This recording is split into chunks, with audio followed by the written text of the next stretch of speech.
So, anyway, don't really care how they wind up getting the win. It's a game that you'd figure they'd win by a ton with those kind of numbers from three-point range. But overall, Tyler Herro was the story. He was your boy last night, 35 points. And the way the game finishes, like Kyle Lowry after the game. Kyle Lowry after the game said something to the effect of, he told Tyler Herro coming out of the timeout, this is yours, get to your spot, and live with the result. And it's like, after you see Tyler Herro on that final play, how the hell does Kyle Lowry have the ball in possession before that? Like, how does Tyler, and obviously if Jimmy were out there, you want Jimmy with the ball, but how the hell does Tyler not have the ball in that spot? It makes it like so much dumber that Kyle Lowry decided, because that's not what the coach drew up coming out of that challenge timeout. It makes it all the dumber that Lowry decided, I'm going to take a step back three up by 2 to try and go for the dagger shot. Give the ball to Tyler Herro.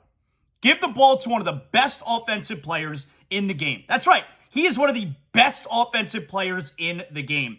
And, obviously he has his shortcomings defensively, but 35 points, 9 3-pointers last night. Tyler Herro, yes, they gave him a lot of money. He's going to be worth it. He's going to be worth it. He's one of the best offensive players in the game. He can absolutely carry you. Can he be the best player on a championship team? No, I don't think so. But that's not what the Heat are intending. You got Jimmy Butler, you hope. And I think they probably want Bam overall to be the best player. But Tyler Herro can absolutely be a part of the core 2, core 3 of a championship team. And he shows you again last night, they are not going to regret that contract. They're not. It's a fine deal. He's one of the best offensive players in the game. He was your boy last night. He was fun to watch. But again, just it makes it all the more frustrating, all the dumber that Kyle Lowry had the ball in the possession before that. Give the ball to Tyler Herro. Give the ball to Herro. So anyway, tonight, you got a lot of action tonight. You got Thursday Night Football, gets that in a second. By the way, if you're looking for a place to watch all the action, so you got Thursday Night Football tonight, 49ers Seahawks. That's a pretty good game. Game's got a lot on the line. You got the Heat tonight, Heat at Houston. Panthers, Florida Panthers. They're hosting the Pittsburgh Penguins. If you're looking for a place to watch all the action, Thursday Night Football, of course, 49ers at Seahawks at 8:15. They'll have the Heat game on as well, Heat and Rockets. They'll have the Panther game on as well, Panthers and Penguins. Briny Irish Pub Pompano. That's my spot. At Briny Pub Pompano on social media, brinypubpompano.com. Every night they got live music. That's where I go to watch Dolphin games. You got the NFL Sunday ticket on Sundays, but tonight you're looking for somewhere to watch all the games I told you. Panthers, Heat, and 49ers at Seahawks. Tonight, Briny Pub Pompano, world's greatest upscale dive bar. You take Atlantic Boulevard, you take it all the way to the Atlantic. Boom. You can't miss it. It's right there. Don't drive into the Ocean Park and then go into Briny Irish Pub. And how about this tonight? From 5 to 7 p.m. You got the Briny hour, 4 to 7 p.m. every night. It's happy hour. But 5 to 7 p.m. tonight, you got Briny's annual customer appreciation party. Free light bites, all right? So free apps are going around. Free light bites. You got drink specials, live music, whole bunch of stuff going on. So 5 to 7 customer appreciation party tonight at Briny Irish Pub. And, of course, that's your spot tonight to watch 49ers at Seahawks. You want to watch the Heat. You want to watch the Panthers. All that good stuff going on. So there you go. Tonight, big sports night. Now, 49ers Seahawks, I'll probably put it on the iPad. That's what the setup's going to be tonight in the ZASLOW Mansion family room. Big TV. Let's see the time of the games. This is very important, okay? I can't just be shouting things out all willy-nilly here. I gotta have a game plan here. Heat, we know the football is 8:15. Heat and Rockets is at 8. Panthers, Penguins, 7. So, Panthers, Penguins at 7 o'clock. Excuse me. By the time the Heat game gets going, Panthers will probably be starting the second period. So, Panthers are starting on the big TV in ZASLOW Mansion family room. And I think what will wind up happening is we'll then switch the Heat over to the big TV once the Heat gets started, and the Panthers will be on small TV. But because the Panthers are going to be about an hour ahead, Panthers' third period will be on the big TV ZASLOW Mansion Family Room. And the Heat at that point, which will be like early third quarter, that'll go on the small TV, ZASLOW Mansion Family Room. What about the football, ZASLOW? You're not going to talk about the football. Week 15 gets going tonight, 49ers and Seahawks. I think we're going to have to put it on the iPad. I think we'll have 49ers and Seahawks on the iPad, on the console, on the ZASLOW Mansion Family Room couch that's between, where you hold the remotes. I think we're going to have to put the laptop there, and we'll put the football. So this is a big sports night. All right. I'm into this tonight. So football at 8:15, hockey at 7, basketball at 8. There you have it. Let's do some Dolphins here. All right. So, and by the way, we're guest free today. We always do our fantasy football. Jamie Eisenberg, CBS Sports Fantasy Football. He used to join us on Thursdays. If you're looking for that today, he joins us Fridays now on ZASLOW Show 2.0. All right.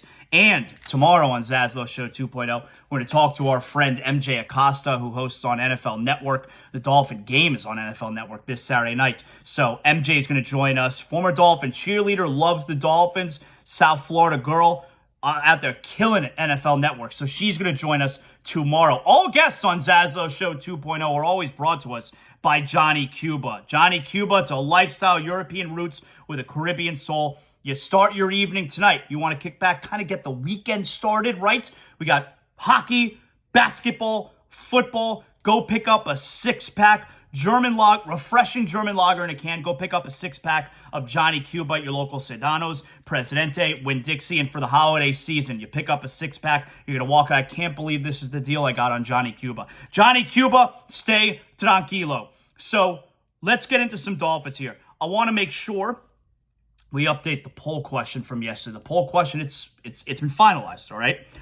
The poll from yesterday was, and I talked to OJ about this yesterday. We had differing opinions. OJ McDuffie, all-time great Miami Dolphins wide receiver. If you missed him, youtube.com/@ZASLOW Show, or just go back to ZASLOW Show 2.0 podcast yesterday. You want to check out OJ. And it's true what I said to him yesterday where, most Dolphin alumni, they want the team to win. They want the team to do well. But, I don't think they're living and dying by it. OJ's a legit fan. He cares about the Dolphins. He watches the games the way we do as fans. He's an alum, but he's one of those fans. He's in a bad mood for a couple days, like the way it was when I was a kid. He's a legit Dolphins fan. So OJ was great yesterday. I love, by the way, getting the messages where, and I got a message from great ZASLOW Show 2.0 listener Everton. Got a message from Everton yesterday on Instagram. It was like, yo, ZASLOW, guests have been fire, man. I'm loving the podcast. And I love hearing that. I love hearing the loving the podcast part, but I love hearing that you guys are enjoying the guests. And I feel like I've always gotten good guests, although it's a little bit, you may say that it's harder to get the guests now. It's actually easier because I tell the guests when I'm arranging, like, I'm good to record with you anytime you want. Morning, afternoon, evening. Like, I'm totally flexible because I got all the equipment here. It's right here. So it's actually kind of easier. But anyway, I always got good guests, I felt. But the big difference now is I can see all of them. I could see them doing it via Zoom, recording the video. The spots I'm doing with guests, I feel they're coming out so much better. It's so much easier to talk to someone you could see them rather than, you're just on the phone with them essentially. So when someone like Everton yesterday says to me, yo, ZASLOW, the guests have been fire, man. I'm like, I told him, like, yeah, it's a lot easier talking to someone who you could see. So I love hearing that. I appreciate that. You guys have been really great so far through this whole venture. Poll question yesterday, ZASLOW Show 2.0 poll question yesterday was, who is there more pressure on this weekend? Mike McDaniel or Tua Tagovailoa? I think it's McDaniel. I do. OJ told me yesterday he thinks it's Tua. Now, there's always, and he said this too, there's always pressure on the quarterback. Always. It's the job. It's why, when we're talking to our pal Raja Bell, Did Raja join us early this week? Yeah, I think he joined us on Monday. When we were talking to our pal Raja Bell a few days ago, and his son is a quarterback, and a young quarterback, a freshman or sophomore. And I said to him, I go, and this is coming up the heels like the Zach Wilson stuff, do you tell him that it's always his fault? Like the quarterback, it's there's always pressure on the quarterback, is what I'm trying to say. No matter what. But while there's always pressure on the quarterback, you're a Dolphin fan. Did you feel going into the game last week against the Chargers, did you feel there was pressure on McDaniel? Did you feel going into the game against the Niners? Did you feel there was pressure on McDaniel? It's always pressure on Tua. Tua against the Niners, facing a great team. Tua against the Chargers, Tua versus Herbert, Sunday Night Football. It's always pressure on the quarterback. This is the first time this year that I have felt there's pressure on the coach. And because of that, I feel there's more pressure on McDaniel this weekend. But you guys do not agree. ZASLOW Show 2.0 poll question yesterday. Who is there the most pressure on this weekend? And the results are in. Poll's over. 70% of your vote said the most pressure is on Tua this weekend. 30%, obviously, Mike McDaniel. You don't have to be good at math to understand that. 70% of your vote went to Tua having the most pressure this weekend over Mike McDaniel. Yeah, I don't see it that way.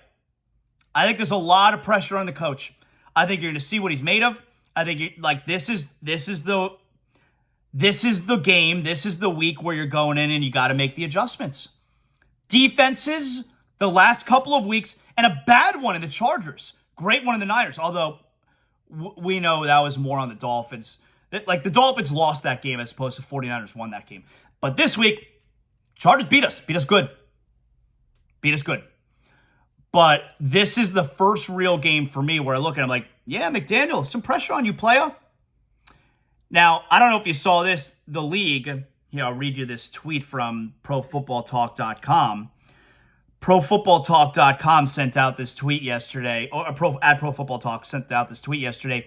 NFL acknowledges Dolphins pass rusher Jalen Phillips had a legal hit on Chargers quarterback Justin Herbert.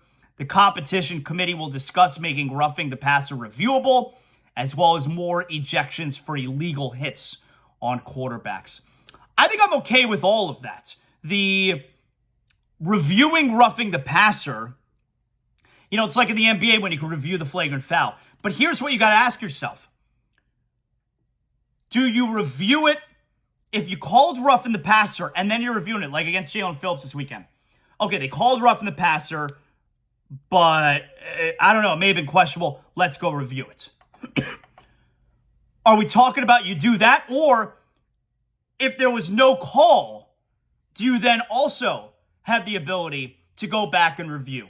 So what's going to wind up happening is, it's like with the fumbles where you can go back and you review it. The officials are essentially told, if you're not 100% sure, don't blow the whistle on the fumble. Allow the play to go on. And then if you think that it was questionable, you can go back and review it and you could take the fumble away. But this way, if you don't blow the whistle, it was a fumble. The play can go on. Team can recover it. They can run in for a touchdown or what have you. You understand? You can't go back and review it the other way around. If you blow the whistle and you say he was down, you're then going to have a hard time saying, hey, it was a fumble and Team X would have recovered it. Now, I know you can do that if it's like totally obvious. But what if it's not obvious? Then you can't award it to that team. Is it the same way that they would change this rule here where if they don't call roughing, can you then go back and review it? You can go back and review it if they do call it. Can you go back and review it if they don't call roughing? So, if that's the case, what's going to wind up happening is, more often than not, the referee is going to call roughing. And the game's going to really slow down because then they're going to go review. And then they're going to determine, okay, it wasn't roughing, but we called it to be safe so we can review it and we can check it out. So there's a gray area there that I don't like. But on a play like Sunday night, some of those should be reviewable. And ejections for illegal hits on quarterbacks. Because I hate the college rule where you can eject the kid with the targeting, but we're talking quarterbacks here. I'm okay with that. I mean, if, I don't know, whatever dirty hit on quarterbacks. that you could review and eject the player. I'm okay with that, essentially. But I wasn't even up in arms about the Jalen Phillips play after the game. I know a lot of people complain, and I know we're still complaining. It's like, oh, it's so stupid. You see, it changes the game. Jalen Phillips had a legal hit. We all know it was a legal hit. It was a terrible call. But if I'm remembering correctly, yes, it awarded them a first down. Dolphins still got the ball back. I don't think anything came of it. Would the field position been a little bit different? Yeah, but I don't think anything came of it. I think they still got the ball back. So it wasn't like it was a game changer. Kept the drive going. They scored on it. They won the game. I don't believe that's what ended up happening on that drive. That's why I wasn't so crazy about it after the game. It's like, all right, it was a really bad call, but it didn't really have any consequence as far as the actual game goes. But 70% of you guys say the pressure is on Tua this weekend as opposed to the head coach. I disagree. I will also say, and I'm guilty of this too. I sent out the tweet yesterday. It's going to be 7 inches of snow in Buffalo. Gotta move this game to Detroit. I don't ever remember. Now, maybe it's because this is a really meaningful game. Maybe it's because Buffalo made such a big deal out of how hot it was week 3 here in Miami. I don't ever remember. And maybe it's also because Tua has a history, not a long history, but he's got a history of not playing well in the elements. But I don't ever remember such a big deal being made over the cold weather in Buffalo. I mean, we've talked about it on this show so much. It's being talked about everywhere. And Tua even said yesterday, it snowed in Alabama. Like, he's seen snow. He said actually when he went and visited his brother in Maryland that it was snowing, it was cold, and he decided to toss it around to some of his brother's teammates just to kind of get a little, get a little work in. Can't get any work in that, can't prepare for the snow here. So he got a little bit of work in there. But I don't ever remember such a big deal being made about playing in the cold weather. And it's all we've been talking about. So maybe it's a little overstated. I gotta tell you, and the Dolphins passing game, look, if it's super windy, it's obviously going to be a problem. But I fully expect the Dolphins passing game to involve a lot of shorter passes this week. Not just because of the weather, but because we got to get these running backs involved in the passing game. We got to get the tight ends involved in the passing game. How about helping Tua get into a rhythm with some shorter passes? You come out the game 0 for 3, all passes, 20 yards over the middle. Let's get into a rhythm here. I think we're going to see a lot of shorter passes this week. But I got to tell you, I don't have a problem with it being bad weather this weekend. And the reason that I say that is, if you put two teams up against each other, neutral field, everything is even, yeah, just going to go to the better team. Right now, if you want to admit that Buffalo's the better team, or at least admit that Buffalo's the team playing better, Buffalo would have that edge. The way that you even out that edge adds some kind of element to the game. And weather is a major element that can be added to the game. That can even things out if one team is better than the other. And I think that could be that could be a scenario, that could be a situation that you have this weekend. Is Buffalo and Buffalo at home. Let me see right now what the line on the game is here. Because Buffalo at home is going to be considered a much better team. Buffalo's a 7-point favorite. You know how you even things out when one team is a touchdown's big spread. When one team is a touchdown favorite, you throw in something like bad weather. I think the bad weather, you may think this sounds crazy. I think there's an element where the bad weather can benefit the Dolphins because it can even things out a little bit. It could take something away from what you may consider to be the better team in Buffalo. I mean, hell, they're favored by 7. And the equalizer there could be the elements. The equalizer there could be taking both teams off their game, making both teams change their game because of something extracurricular. We've talked all week. We're making a huge deal about the weather. There's a part of me that thinks the weather could benefit the Dolphins in this spot, that it could even things out a little bit for a team that, might need to catch a break. I think because weird things are going to happen with the weather. Bad throws. Maybe it's Josh Allen who doesn't benefit from the wind. Maybe the wind takes one of his passes away. Interception. The ball's super cold. It could be harder to hold on to because the ball becomes hard. And it's harder to hold on to. And maybe as a result, one of the running backs for Buffalo fumbles. Dolphins recover. They wind up scoring late in the game. There could be a play here or there that happens because of the weather that wouldn't have happened otherwise. And hey, it could be the other way around, that the Dolphins get screwed because of it. But it could be Buffalo that gets screwed because of it. Something could wind up happening that wasn't going to happen before because of the weather. And I think there's a scenario where that could benefit the Dolphins. I do.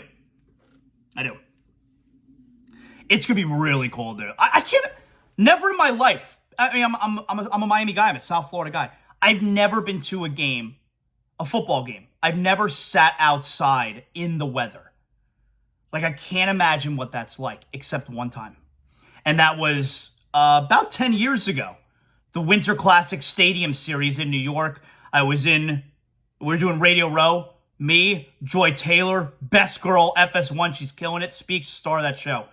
I convinced her. We went to the Stadium Series, Rangers Islanders. We were up there doing Radio Row for the Super Bowl in New York. And it was like 5 degrees. And it was not snowing, but it was like 5 degrees. And that was the first and only time I've ever been outside watching a game in like elements, in weather. And holy shit. The coldest I've ever been. The coldest she'd ever been. And she's from Pittsburgh. That's the only time I've ever been outside in weather. And it wasn't snowing. Like in Buffalo, it's going to snow. That's got to be worse, right? The wind, the snow. I mean, 5 degrees. 5 degrees is incredibly cold, but there wasn't wind, there wasn't snow. The wind and the snow, even if it's like 20 degrees warmer, that's got to be so bad sitting there watching that game. It's going to be cold. Hey, if you're feeling hot, you're not feeling so good, Doctors on Call 365, South Florida's urgent care that comes to you. You're not feeling well. You don't even want to get out of bed. Your doctor doesn't have an opening for you to see them today, but you got to get tested for COVID or the flu. You need medication. You need a prescription. You need antibiotics. Dr. Alon and his team, he's the medical director, board-certified emergency medicine and residency-trained internal medicine doctor. Doctors on Call 365, South Florida's urgent care that comes to you. He's going to do all of this in the comfort of your own home. Based in Broward, but serving Miami-Dade and Southern Palm Beach as well. He'll draw blood. He'll order x-rays. He'll refill your prescriptions. He'll get you a prescription. He's going to get you better, and you don't have to leave your home.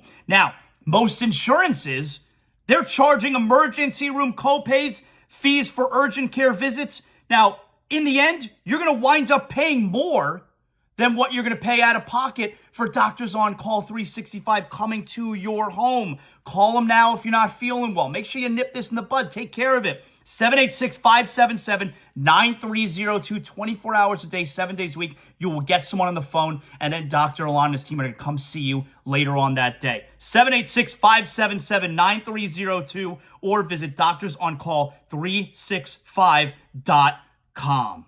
There you have it. I'm telling you, I've used Doctors on Call 365 twice in the last month. Lifesaver, really is. Tonight, 49ers at Seahawks. Here's what you're looking at, all right? 49ers at Seahawks used to be a big rivalry. Doesn't feel that way so much anymore. You know, back when you had the Legion of Boom defense with Seattle, 49ers and Harbaugh, that was a great rivalry. But this is still a game that has a ton of playoff implication. All right, Niners at Seahawks. The Seahawks coming off a bad loss last week against the Carolina Panthers. They need this game desperately. The Seahawks, who've been a great story this year, they're 7-6. They're a game back in the loss column, back of 6-7, because that's Washington and New York Giants. They're both 7-5-1. The Seahawks are 7-6, so they have one more loss than them. So this game is huge tonight for Seattle. They're the first team on the outside looking in. And then you got San Francisco, who's obviously streaking. I believe they won 5 or 6 in a row. They're 9-4. They're one game back of number 2, Minnesota. So this is if we were doing big game or not a big game today, this is a big game. And I already told you because we got the Heat and the Panthers on the big TV and small TV in the ZASLOW Mansion family room. So the football, Amazon Prime, that's going to go, I'm pretty sure we're going to do it on the laptop. Yeah, we're going to do it on the laptop. So I'll keep track of everything. Don't you worry. Last night in the NBA, you had Steph Curry get hurt in the Warriors' loss at the Pacers. The Warriors don't win on the road. They have 2 road wins all year. So we're kind of waiting on the results there. Shoulder injury.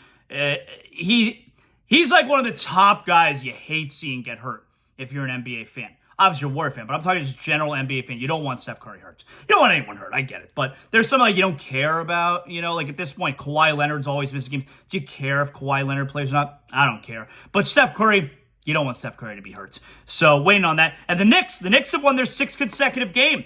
The Knicks won at the Bulls last night. That game was on ESPN. They won in overtime. They have won 6 in a row. How about that? All right. You know what time it is. Let's do big deal or not a big deal. Come on. All right. Number 1 here. Big deal or not a big deal. Based on the audio that we have heard with Draymond Green. By the way, Draymond Green got ejected last night at the Pacers. He is so tough to take. 2 nights ago, he's throwing fans out of the game. And last night, he's getting thrown out of his game. Draymond Green, the audio exchange between him and a fan, although it wasn't really the fan, you were only able to hear Draymond. Draymond was doing all the talking. It was when he was on the free throw line. And you had so much time in between because Giannis got 2 10-second violations on the free throw line. Giannis is on the free throw line. So there's a ton of time there for Draymond to yap at the fan a couple nights ago that he had ejected at Milwaukee. And all you hear Draymond who keeps yelling, "What's the pass? What's the pass? Tell me, describe the pass. Tell me the pass." Keeps asking, "What's the pass? What's the pass? What's the pass?" And that's when he has the fan ejected. So apparently, and I'll look this up because I opened up my copy of Urban Dictionary and I checked out, what does that mean, get pass? Apparently the fan yelled to him, some of the effect of, "Yo, Draymond, you get a pass here." Pass means pull, aim, squeeze, shoot. Pull, aim, squeeze, shoot. That's a pass. You understand what that means. And so the fan, if we can decipher, if we're playing detective here, what's going on, the fan probably said, "Yo, Draymond, you get a pass here." They're in Milwaukee. And Draymond understands totally what the guy's talking about. "Tell me about it. What's the pass for? What a pass? What pass?" Like Draymond knows. And that's why he then said it was a threat to his life, which, I mean, give me a freaking break. Give me a break. But this may be because I think Jordan Poole is from Milwaukee. And, of course, Draymond punched out Jordan Poole. And maybe the fans there now in Milwaukee don't like Draymond. So Draymond gets a pass when he's in Milwaukee. Big deal or not a big deal? I'm going not a big deal. But again, you think this fan was threatening to kill Draymond Green? Draymond, get over yourself. So I'm going not a big deal. Number 2, Mandy Rose, former NXT Women's Champion over 400 days, lost her title, shocker 2 nights ago to Roxanne Perez on NXT, and then yesterday was fired from WWE. And apparently, it's a developing story. Me and Joey, we did an emergency bonus episode podcast yesterday, if it's still real to me, to react to it. She was fired over her fan site content where it's kind of like OnlyFans, and it's got a lot of racy stuff on it. There's a couple reasons why she's going to be fired over that. Number 1, you're probably talking morals clauses in your contracts, and the company, which is, kind of PG, very family-oriented, they are not going to want Mandy Rose, those types of pictures and videos out there. And number 2, which I think probably also got her in trouble, using the name Mandy Rose on that site. That's like you're representing WWE when you're Mandy Rose. So Mandy Rose was fired, and I know a lot of people are upset. I wish she wasn't fired. but I think I probably understand it because I got a hard time believing WWE didn't warn her, that they didn't tell her you can't be doing this. And she may have said, she may not believe them threatening her job and she's making so much money. Believe me, based on those pictures and what she looks like, she was making a lot of money. She may have called their bluff because she was making so much money over it, maybe more than she was making from WWE NXT. So Mandy Rose being fired, that's a big deal. I hope that they could wind up figuring something out and she's brought back. She's terrific. And finally here, big deal or not a big deal, James Gunn, the movie director who has done the Guardians of the Galaxy movies, he is now in charge of the DC Entertainment Universe, DC's version of Marvel. And yesterday, it was announced that he is working on a new Superman movie, a younger Superman. And what does that mean? It means that Henry Cavill has essentially been fired. Henry Cavill has been let go. He is no longer Superman. The best Superman.